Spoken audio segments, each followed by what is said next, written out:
সামাজিক মাধ্যমত অপপ্ৰচাৰৰ বিৰুদ্ধে সৰব কৃষক সমাজকৰ্মী মন্নাফ আলী। হাজোৰ বৰম্বৈ পাহাৰ আৰু পুথিমাৰী নদীৰ পাৰত অবৈধ বেদখল উচ্ছেদ প্ৰসংগত তাপাবৰীৰ মন্নাফ আলী নামৰ লোকজনৰ বিৰুদ্ধে মাটি বেচা কিনা যি ধৰণৰ কাৰ্য কৰি অহা বুলি মিছাকৈ সামাজিক মাধ্যমৰ জৰিয়তে এগৰাকী লোকে অপপ্ৰচাৰত লিপ্ত হৈছে, সেয়া প্ৰকৃততে নিন্দনীয় অভিসন্ধি বুলি অভিহিত কৰিছে মন্নাফ আলীয়ে। এক বেদখল উচ্ছেদ প্ৰসংগত মন্নাফ আলী নামৰ লোকজনক সাঙুৰি সামাজিক মাধ্যমৰ জৰিয়তে যি অপপ্ৰচাৰ চলোৱা হৈছে সেয়া নিন্দনীয় বুলিও তেওঁ সদৰি কৰিছে। তেনে প্ৰচাৰ চলোৱা সকলক একেমুখে ধিক্কাৰ দিছো, লগতে মিছাকৈ অপপ্ৰচাৰ চলোৱা কাৰ্যৰ সামাজিক মাধ্যমৰ লগতে হোতা সকলকো তীব্ৰ ভাষাৰে গৰিহণা দিয়ে কৃষক সমাজকৰ্মী মন্নাফ আলীয়ে।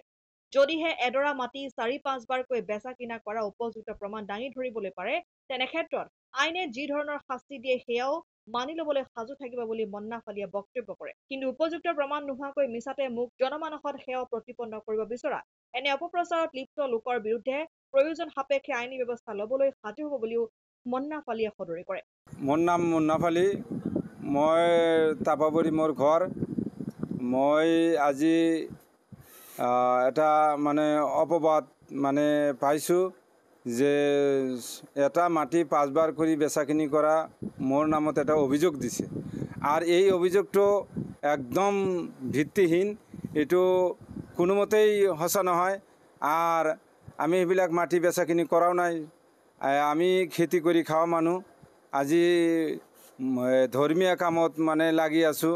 আজি 20-22 বছৰ হ'ল আমি চৰৰ মাজত খেতি কৰি ফালে মৰা পটা খেতি, মকৰ খেতি, এইবিলাক ধান খেতি, এইবিলাক খেতি কৰি খাওয়া মানুহ। আমি খেতি কৰি ফালে কষ্ট দুঃখ কৰি ফালে আমাৰ অলপ সম্পত্তি 5-13 লচা মাটি মই হাজো পটনীত কিনিছোঁ।